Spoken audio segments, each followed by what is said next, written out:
प्रिय भक्तगण, आज हम आपको एक कथा का श्रवण करा रहे हूँ जो सुनने मात्र से आपके जीवन में सुख संपत्ति और धन की वर्ष होगी। तो चलिए कथा को प्रारंभ करते हैं। हरे कृष्णा, ओम नमः शिवाय। प्रेम से बोलिए माता जगत जननी जगदम्बा माई की जय। प्रिय भक्तगण, हमारे चैनल में आप सभी का स्वागत है। भक्तों, आज हम आप सभी को एक बहुत ही दुर्लभ एवं महत्वपूर्ण कथा सुनाते हैं। इस कथा को आप लोग बड़े प्रेम और श्रद्धा से प्रसन्नचित मन के साथ सुनिए। एक दिन की बात, शाम का समय था। भगवान शिव और माता पार्वती कैलाश पर्वत पर बैठे। तभी माता पार्वती के मन में दो प्रश्न आया। उन्होंने भगवान शिव से दो प्रश्न पूछे। उनका पहला प्रश्न ये था कि बहू को परेशान करने वाली सास को कौन सी या किस प्रकार की सजा मिलती है। उनका दूसरा प्रश्न ये था कि कौन सी स्त्री के ससुराल में पैर रखने से गरीबी आ जाती है। अगर आप ये कहानी सुन रहे हैं तो पूरा सुनिए। इस कथा को आधा अधूरा छोड़कर जाने की गलती मत करिएगा, क्योंकि इस पवित्र कथा को पूरा सुनने से मनचाहा फल की प्राप्ति होगी। इसलिए इस कथा को पूरा सुने। आप शिव भक्त हैं तो भोलेनाथ का अनादर ना करें। इसके बाद माता पार्वती के प्रश्नों को सुनकर भगवान शिव ने कहा, हे पार्वती, आपके मन में आया हुआ प्रश्न बहुत महत्वपूर्ण है, साथ ही लोक कल्याणकारी है। इसलिए कि जब कोई लड़की शादी के बाद बहू बनकर अपने माँ बाप को, जिन्होंने उसे जन्म दिया और पाला पोसा, उसी को हमेशा के लिए छोड़कर अपने ससुराल में जाती है, तो उस समय उसका ससुराल ही उसके लिए सब कुछ होता है और उस बहू के लिए उसके साथ ससुर हम माता पिता होते। इसलिए हे पार्वती, हर सास ससुर को चाहिए कि अपनी बहू को अपनी बेटी जैसा ही प्यार दे। उनको सोचना चाहिए कि उनकी बहू उनके घर को खुशहाल करने के लिए अपना एक प्यारा सा संसार छोड़कर आई है। लेकिन ऐसा कम देखने को मिलता है कि एक सास अपनी बहू को अपनी बेटी की तरह प्यार देती हो। भगवान शिव कहते हैं, हे पार्वती, अब मैं आपके दोनों प्रश्नों के उत्तर एक छोटी सी कहानी के माध्यम से देता हूँ। इसे आप ध्यान से सुनिए, फिर आप पूरी तरह से संतुष्ट हो जाएंगे। तो प्रिय भक्तजन, कहानी शुरू करने से पहले मेरा आप सभी से अनुरोध है कि आप हमारी कहानी में खो जाए। इससे पहले आपसे निवेदन है कि यदि अभी तक हमारे चैनल को सब्सक्राइब नहीं किया है तो कृपया चैनल को सब्सक्राइब कर दें और साथ ही बेल आइकन अवश्य दबा लें, जिससे हमारी हर वीडियो का नोटिफिकेशन सबसे पहले आप तक पहुंच सके और आप हमारी हर वीडियो से प्राप्त ज्ञान को अपने जीवन में उतार सके। और साथ ही एक बात और कहना चाहूँगी कि आप वीडियो को पूरा देखें, क्योंकि आधी अधूरी वीडियो देखने से आधा अधूरा ही ज्ञान प्राप्त होता है जो जीवन में कभी काम नहीं आता। तो चलिए हम कहानी की शुरुआत करते हैं। इस कहानी भगवान शिव ने माता से पार्वती कहा है, हे पार्वती, एक गांव में एक बुढ़िया रहती थी जो बहुत ही दुष्ट थी। उस बुढ़िया के पास एक बेटा था और एक सीधी सादी बेटी भी थी। वो हमेशा माँ की बातों पर चलती थी। भगवान शिव कहते हैं, हे पार्वती, अब कुछ ऐसा हुआ कि उस बुढ़िया के बेटे को गाँव में कोई भी काम नहीं मिलता है। वह इतना गरीब है कि जमीन भी बेचकर वह धन कमा सके। उसे धन के लिए कुछ काम करना होगा। वह काम की तलाश में दूसरे गांव जाता है। दूसरे गांव में उसे एक अच्छा सा काम भी मिल जाता है, लेकिन वहां से उसे हर रोज अपने घर पर आने के लिए समय नहीं मिलता है। सिर्फ पूरे साल में एक बार या कुछ दिनों के लिए ही उसे छुट्टी मिलती है, तो अपने घर आ पाता है। इसलिए कि वह दूसरे गांव में जाकर के काम करता है, लेकिन उसे अपनी पत्नी की भी बहुत चिंता रहती थी। इसीलिए जब उस बुढ़िया का बेटा अपने घर से काम करने के लिए दूसरे गाँव पर जाता था, वह जाने से पहले हमेशा अपनी माँ से कहता था कि माँ, मेरी पत्नी को अच्छी तरह से संभाल कर रखना, क्योंकि मैं रोजाना यहाँ पर नहीं आ सकता हूँ। फिर बेटे की बात को सुनकर के वो बुढ़िया कहती थी कि हाँ बेटा, तुम बिल्कुल भी चिंता ना करना, मैं तुम्हारी पत्नी का अच्छे से ख्याल रखूंगी, उसे कोई भी कष्ट नहीं मिलेगा। तुम बेफिक्र होकर के दूसरे गांव में काम करने के लिए जा सकते हो। अपनी पत्नी की चिंता मत करो, उसे मेरे पास छोड़कर बेफिक्र तुम जाओ। भगवान शिव कहते हैं कि हे पार्वती, ऐसे ही अपने बेटे को झूठा आश्वासन देकर और उसे घर से दूर भेजकर वह बुढ़िया फिर बेटे के जाने के बाद वह अपनी बहू को बहुत परेशान करती थी। इस तरह समय धीरे धीरे बीत रहा था। वह बहू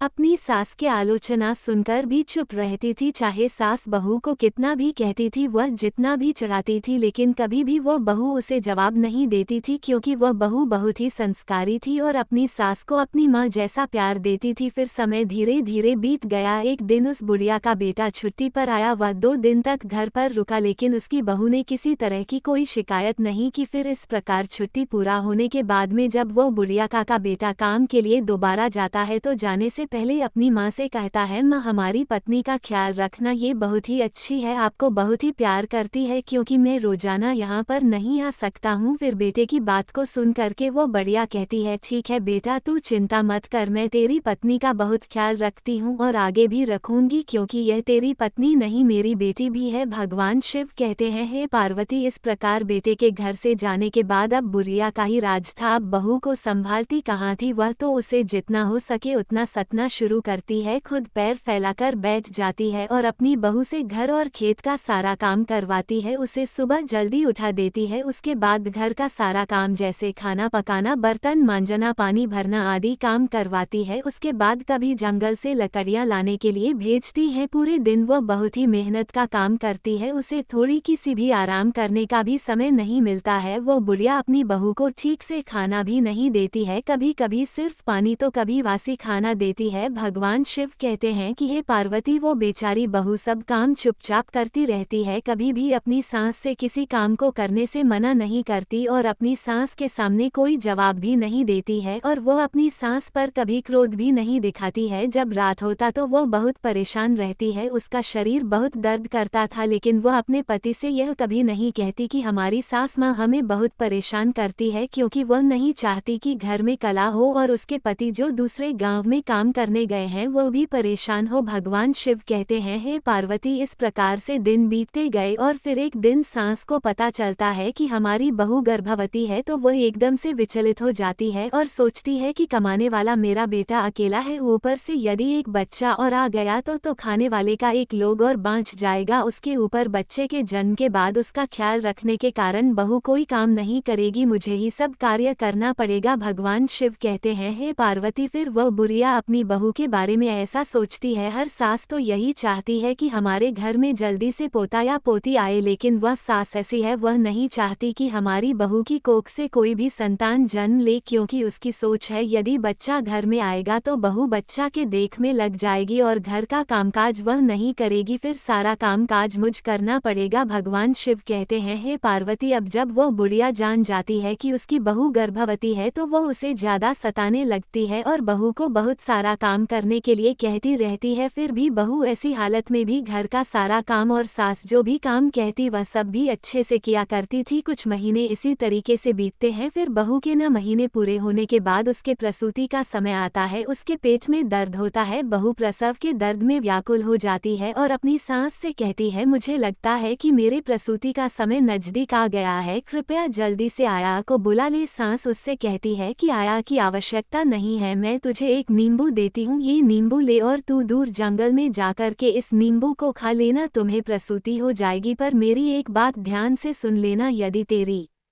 तेरी कोख से बेटा हो तो उसे लेकर घर आना और यदि तेरे कोख से बेटी हो तो घर लेकर नहीं आना। भगवान शिव कहते हैं, हे पार्वती, बहू बेचारी वेदना से तर्प हुई सास के द्वारा बताए हुए रास्ते पर चलती है और नींबू लेकर के उस जंगल में चली जाती है जिस जंगल के बारे में उसकी सास बताती है। फिर वह जैसे ही नींबू खाती है कुछ ही पल में उसकी प्रसूति हो जाती है और वह एक बेटी को जन्म देती है। भगवान शिव कहते हैं कि हे पार्वती, बहू ने उस बेटी को बड़े प्यार से दुलार है, उसे दूध पिलाती है क्योंकि उसने उस बेटी नींबू खाकर पैदा की थी। फ्लर्ट उस बहू ने अपनी बेटी का नाम निम्बावली है जिसमें वह अपनी बेटी को छिपा कर रख सके। आखिरकार उसने एक ऐसा पैर खोज ही लिया जिस पैर में एक बहुत बड़े खो था, उस खो के ऊपर चियों के घोंसला था। फिर उसने अपनी बेटी निम्बावली को उस पैर की खो में छोड़ दिया और उस पैर पर रहने वाली चिड़ियों से कहा कि यदि मैं अपनी बेटी को घर ले जाऊंगी तो मेरी सास मेरे साथ मेरी बेटी को भी मार देगी, इसलिए मैं अपनी बेटी निम्बावली को इस खो में छोड़कर आपके भरोसे जा रही हूँ। हे चिड्डी हूँ, आप सब मेरी बेटी का ध्यान रखना। भगवान शिव ने कहा, हे पार्वती। फिर बहू ने ये कहकर घर आ गई। अब जैसे ही वह घर वापस आती है उसकी सास समझ जाती है कि उसे बेटी हुई है, क्योंकि उसने पहले ही कह दिया था कि यदि बेटा हो तो घर लेकर आना और यदि बेटी हो तो लेकर नहीं आना। वह डर से अपनी बेटी को जंगल में ही छोड़ आई है। भगवान शिव कहते हैं, हे पार्वती, इस प्रकार वह बहू अपनी सास से कहती है कि माँ बेटी हुई थी इसलिए लेकर के नहीं आई। फिर तो बहू की बात सुनकर के वह बुढ़िया एकदम से शोर मचाने लगती है और चिल्लाने लगती है कि मेरी बहू ने अपने बच्चे को खा लिया, मेरी बहू बच्चे खाने वाली डायन बन गई है। भगवान शिव कहते हैं, हे पार्वती, उस बुढ़िया के द्वारा बहू को इतना परेशान किया जाने लगा, मगर बहू अपनी सास की बात को अनसुनी कर देती है और मन ही मन में इस बात से खुश रहती है कि भगवान की कृपा से उसकी बच्ची जिंदा है। और फिर रोजाना वह बहू जानवरों को चराने के बहाने से जंगल में जाती हैं और अपनी बच्ची को दूध पिलाती है। इस तरह से कुछ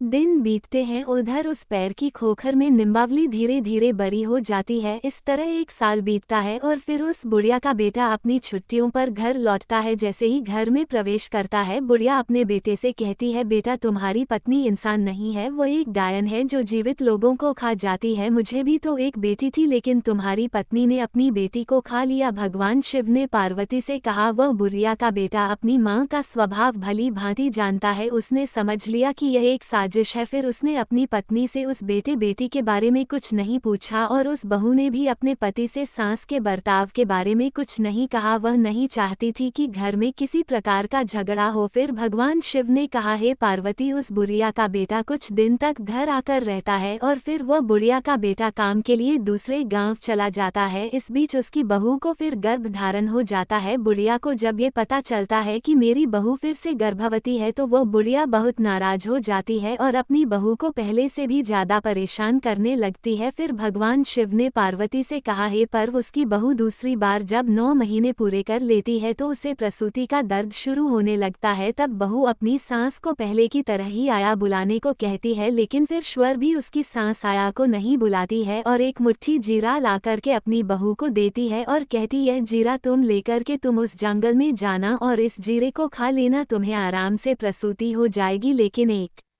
बात है, उसे तुम ध्यान से सुनो, इस बार भी अगर तुम्हें बेटा हुआ तो उसे घर लाना, अगर बेटी हुई तो उसे घर मत लाना। भगवान शिव कहते हैं, हे पार्वती, बुढ़िया के कहने पर वो बहू फिर उस सुनसान जंगल में गई और वहां जीरा खा लिया। कुछ ही समय बाद उसे प्रसूति हो गई और उसने इस बार भी एक सुंदर बेटी को जन्म दिया और बेटी के जन्म लेते ही वो बहू पहले की भांति अपनी बेटी को बहुत ही दुलार है दूध पिलाती है। क्योंकि वह बेटी जीरा खाने से पैदा हुई थी, इसलिए अपनी बेटी का नाम रावती रखती है और फिर पहली बेटी को जहां पर रखा था उसी खो में जाकर के अपनी दूसरी बेटी को भी रख देती है और चिड़ियों को उसका ध्यान रखने के लिए कहकर वापस घर आती है। उधर बहू के घर पहुंचते ही वो बुढ़िया पहले से भी ज्यादा जोर जोर से चिल्लाए और गांव वालों से कहती है कि उसकी बहू ने इस बार भी अपनी बेटी को खाया है, ये तो चुड़ैल है। मगर इस बार भी बहू जो थी अपनी सास के चिल्लाने को अनसुना करती है और उधर गाँव वाले भी उस बुढ़िया की बात पर ध्यान नहीं देते। भगवान शिव कहते हैं, हे पार्वती, अब कुछ दिनों के बाद लगभग 1 साल और खत्म होता है। उसका बेटा फिर वापस घर लौटता है। अपने बेटे के घर आते ही वह बुढ़िया पहले की तरह अपने बेटे से बहू की चुगली करती है और बेटे से कहती है कि बेटे, इस बार भी तुम्हारी बहू ने एक बेटी को जन्म दिया और उसके जन्म होते ही उसने अपनी बेटी को खा लिया। उसने अपनी बहू को डायन कहा और कहा कि वह सबसे बड़ी चुड़ैल है। भगवान शिव कहते हैं कि हे पार्वती, इस तरह उस बुढ़िया की बात को सुनकर उसका बेटा चुपचाप रह जाता है और अपनी माँ से कुछ भी नहीं कहता है। उसने अपनी पत्नी से भी कुछ नहीं पूछा। फिर कुछ दिन घर पर रहकर जब वापस दोबारा काम पर जाता है तो बहू तीसरी बार गर्भवती हो जाती है। भगवान शिव कहते हैं कि हे पार्वती, इस बार भी पहले की तरह ही हो जाता है। इस बार बुढ़िया बहू को एक आम देती है और बहू उस आम को लेकर उसी जंगल में जाकर खाती है। जब वह आम खाती है तो वह एक बेटी को जन्म देती है और उसको दूध पिलाकर उसका नाम आम रख देती है और फिर उसको भी उसी खो में छिपा देती है और चिड़ियों से उसका ख्याल रखने के लिए कहकर वापस अपने घर आती है। भगवान शिव कहते हैं, हे पार्वती, अब बुढ़िया गांव के द्वार द्वार जाकर के बहू की चुगली करती है, मगर बहू अपनी सास की एक भी बात का बुरा नहीं मानती और सास की नफरत भरी बातों को अनसुना कर देती है। मगर वो बुढ़िया गांव में जोर जोर से चिल्लाती है कि हमारे बेटे की बहू डायन है, उसने 3 बेटियों को खा लिया है। भगवान शिव कहते हैं, हे पार्वती, वह बुढ़िया जिस तरह से शोर मचाती है तो लोगों को भी अब लगने लगता है कि वास्तव में उसकी बहू सचमुच ही बच्चे खाने वाली डायन है। तो लोग डर के मारे अपने अपने बच्चों को घर के अंदर बंद करके रखने लगते हैं। अब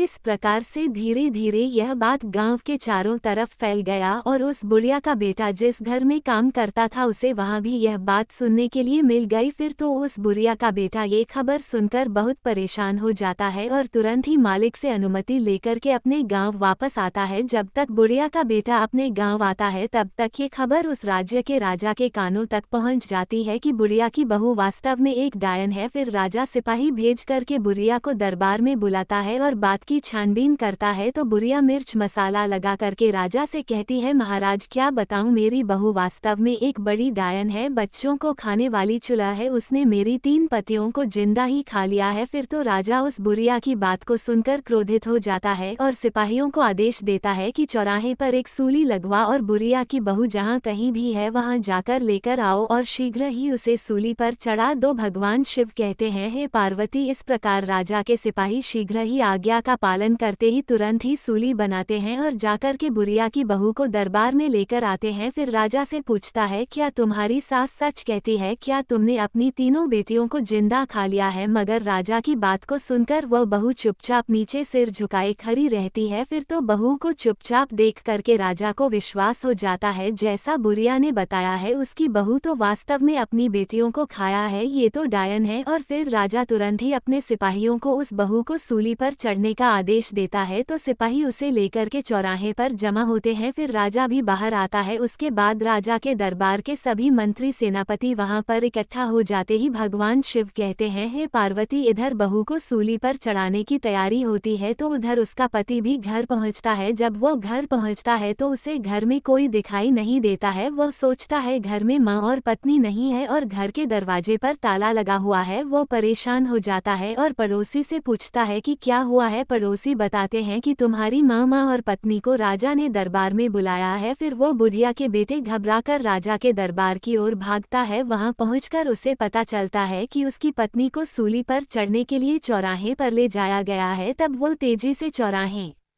की ओर दौड़ता है। चौराहे पर पहुंचते ही वह देखता है कि राजा के प्रधान सिपाही और सभी प्रजा इकट्ठी हैं और कुछ ही समय में उसकी पत्नी को सूली पर चढ़ाने का हुक्म है। तब वो बुढ़िया का बेटा तुरंत ही राजा के सामने खड़ा होता है और हाथ जोड़कर गिड़गिड़ाता है, महाराज कृपया मेरी पत्नी को सूली पर चढ़ाने से रोक दीजिए। कुछ देर के लिए मुझे एक बार अपनी माँ और पत्नी से सच बात पूछने दीजिए। यदि मेरी पत्नी अपराधी है तो मैं स्वयं कहूँगा कि उसे सूली पर आप चढ़ दे। भगवान शिव कहते हैं, हे पार्वती, इस प्रकार राजा को कुछ दया आती है और वह राजा अपने सिपाहियों को कुछ देर के लिए सूली पर चढ़ाने का आदेश रोक देता है। भगवान शिव कहते हैं, हे पार्वती, फिर वो बुढ़िया का बेटा अपनी माँ से पूछता है, माँ भगवान के लिए सच बताओ। वो बुढ़िया अपने बेटे से भी झूठ बोलती है और उससे कहती है, हाँ तेरी बहू डायन है, तेरी बहू ने तेरी तीनों बेटियों को खा लिया है। भगवान शिव कहते हैं, हे पार्वती, मगर उस बुढ़िया के बेटे को अपनी माँ पर विश्वास नहीं होता है क्योंकि वह जानता था उसकी पत्नी बहुत अच्छी है, संस्कारी है, कभी झूठ नहीं बोलती, माँ की बहुत सेवा करती है, बच्चों को देखने के लिए दिन रात तरसती है। फिर ऐसी माँ अपने बच्चों को खा करके डायन कैसे बन सकती है? फिर ऐसा सोच करके उस बुढ़िया का बेटा अपनी पत्नी को कसम देकर पूछता है कि तुम मुझे सच बताओ, मुझसे झूठ ना बोलना। भगवान शिव कहते हैं, हे पार्वती, इस प्रकार उस बुढ़िया के बेटे की बहू शुरू से लेकर अंत तक की सारी बातें अपने पति को बताती है, लेकिन कोई भी उसकी बातों को सच मानने के लिए तैयार नहीं होता। तो वो कहती है, सच्चाई क्या है आप अपनी आंखों से देख लीजिए। और वो अपनी बेटियों को प्यार से आवाज देती है, निम्बावली प्यारी बिटिया संकट में मेरी रक्षा करना, रावती मेरी बिटिया संकट में मेरी रक्षा करना, आमवती मेरी बिटिया संकट में मेरी रक्षा करना। भगवान शिव बोले, हे पार्वती, जब उस बहू ने अपनी तीनों बेटियों को याद किया तो उसकी तीनों बेटियां तुरंत जंगल से दौड़कर आकर माँ के पास चली आई और माँ से लिपट गई। इसके बाद उस बेटे को सच्चाई का पता चल गया। उसे देखकर राजा और सभी लोगों ने बहू की बातों पर विश्वास किया और सभी को सच्चाई समझ आ गई। फिर भगवान शिव ने पार्वती से कहा, राजा ने क्रोधित होकर बुढ़िया से कहा, अब बताओ सच्चाई क्या है? अब तो बुढ़िया को डर के मारे कंपन लग रही है, लेकिन उसे सच बताना ही पड़ेगा। जब राजा ने सच्चाई जान ली तो उसने बुढ़िया को फांसी चढ़ दिया और बहू को छोड़ने का आदेश दिया। राजा बहू के संस्कारों को देखकर वह बहुत खुश हो गए और बुढ़िया के बेटे से कहा, अब से तुम्हें दूसरे गांव जाने की आवश्यकता नहीं है, मैं तुम्हें तुम्हें इसी गांव में काम दूंगा, तुम अपनी पत्नी और बच्चों के साथ हमारे यहाँ खुशी खुशी रह सकते हो। भगवान शिव कहते हैं, हे पार्वती। फिर बुढ़िया का बेटा राजा से हाथ जोड़कर कहता है, आपकी बड़ी कृपा हुई महाराज। और उसके बाद में बुढ़िया का बेटा अपनी पत्नी और तीनों बेटियों को लेकर के घर पर आ जाता है। भगवान शिव कहते हैं, हे पार्वती, वह बहू बहुत ही संस्कारी थी, लक्ष्मी की उपासक थी। और फिर वह अपने पति और अपनी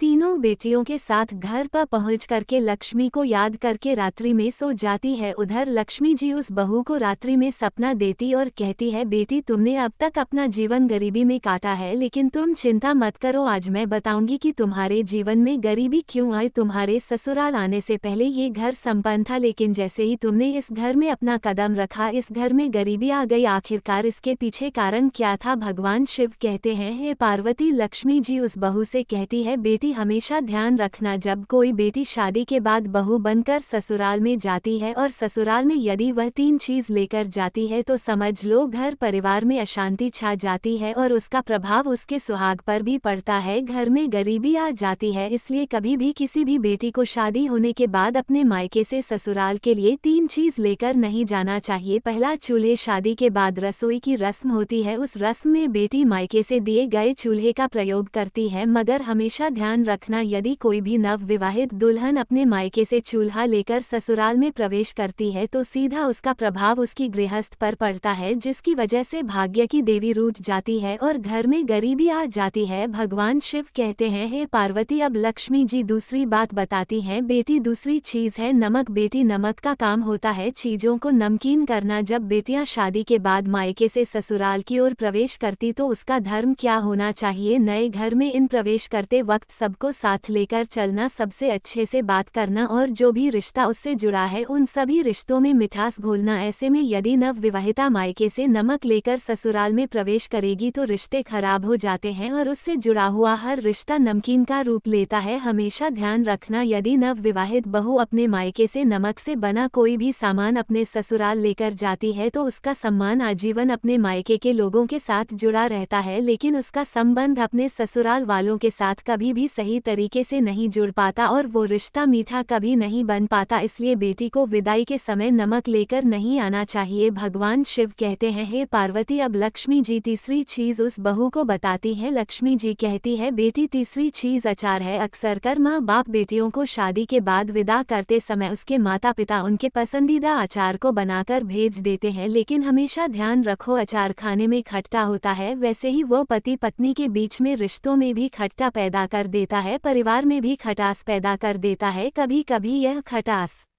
इतनी गहरी हो जाती है कि पति पत्नी में से किसी की मृत्यु तक हो जाती है। इसलिए याद रखना चाहिए कि शादी के बाद विदा होते समय अपने मायके से कभी भी अचार जैसी कोई वस्तु नहीं लानी चाहिए। और जब तुम्हारी शादी हुई थी तो तुम्हारे माता पिता ने ये तीनों चीजें तुम्हें दी थी, जिसकी वजह से तुम्हारे घर में अशांति रही और तुम्हारे घर में गरीबी आई। तुमसे भाग्य की देवी रूठ गई, लेकिन तुम्हारे संस्कार बहुत अच्छी थी। तुमने कभी भी अपनी सास को कोई जवाब नहीं दिया, तुम्हारी सास ने तुम्हें प्रताड़ित किया, जिसके कर्मों का फल तुम्हारी सास को मिला। और तुम्हारे सुशील की वजह से, तुम्हारे संस्कारों की वजह से मैं तुम्हें आशीर्वाद देती हूँ कि आज के बाद में कभी भी तुम्हारे घर में गरीबी नहीं रहेगी और तुम दोनों का जीवन पूरी तरह से सुखद हो जाएगा। भगवान शिव कहते हैं, पार्वती, लक्ष्मी जी इतनी बात कह करके अंतर ध्यान हो जाती है। उधर उस बहू की आंख खुल जाती है और सुबह होने का इंतजार करने लगती है। रात भर उस बहू को नींद नहीं आती। अब जैसे ही सुबह होता है तो राजा के सिपाही सुबह होते ही उस बुढ़िया के बेटे को बुलाने के लिए आ जाते हैं और कहते ही, चलो तुम्हें राजा ने बुलाया है। फिर जैसे ही वह बुढ़िया का बेटा राजा के दरबार में पहुंचता है, क्योंकि लक्ष्मी जी की कृपा हो चुकी थी, इसलिए राजा अपने दिए हुए वचन के अनुसार उस बुढ़िया के बेटे को अपने राज्य में एक अच्छी सी नौकरी देता है। और फिर बड़ी ईमानदारी के साथ में वह बुढ़िया का बेटा उस राजा के यहाँ पर नौकरी करता है और अपनी पत्नी तथा तीनों बेटियों के साथ में सुख शांति से जीवन बिताता है। भगवान शिव कहते हैं, हे पार्वती, अब तुम अपने पहले प्रश्न का उत्तर सुनो। तुम्हारा पहला प्रश्न ये था कि उस सास को कौन सी सजा मिलती है जो अपनी बहू को हर समय घर में परेशान करती है। तो समझो, जिस सास ने अपनी बहू को परेशान किया है उसे उसके कर्मों के आधार पर सूली पर चढ़ा दिया जाता है। जैसे कि उस बुढ़िया को सूली पर चढ़ा दिया गया, फिर वो यही कहती है कि मुझे छोड़ दो, अब मैं कभी भी अपनी बहू को परेशान नहीं करूंगी, मगर उसे छोड़ा नहीं जाता, उसे सजा भुगतनी ही पड़ती है। भगवान शिव बोले, हे पार्वती, तुम्हारा दूसरा सवाल था कौन सी स्त्री अपने ससुराल में जाते ही गरीब हो जाती है। तो समझ लो कि शादी के बाद न विवाहिता को अपने मायके से 3 चीजों को नहीं लेने चाहिए, यानी नंबर 1 चूल्हा, नंबर 2 नमक और नंबर 3 आचार। यदि कोई नवविवाहिता इन 3 चीजों को अपने मायके से अपने ससुराल में ले आती है तो उसके जीवन में गरीबी आ जाती है। मित्रों, इस कहानी को अपने परिवार के सभी सदस्यों को जरूर सुनाओ। मुझे पूरा यकीन है कि इसके बाद सास बहू के बीच मित्रता बनेगा और घर में कभी भी गरीबी नहीं आएगी। भाग्य की देवी लक्ष्मी कभी भी रूठेगी नहीं। इस वीडियो को बोलते समय कोई त्रुटि हो तो मैं क्षमा चाहती हूँ। उम्मीद है आप सभी को यह वीडियो अच्छी लगी होगी। अगर आप शिव के सच्चे भक्त हैं तो चैनल को सब्सक्राइब और वीडियो को लाइक करके कमेंट में हर हर महादेव लिख दीजिए।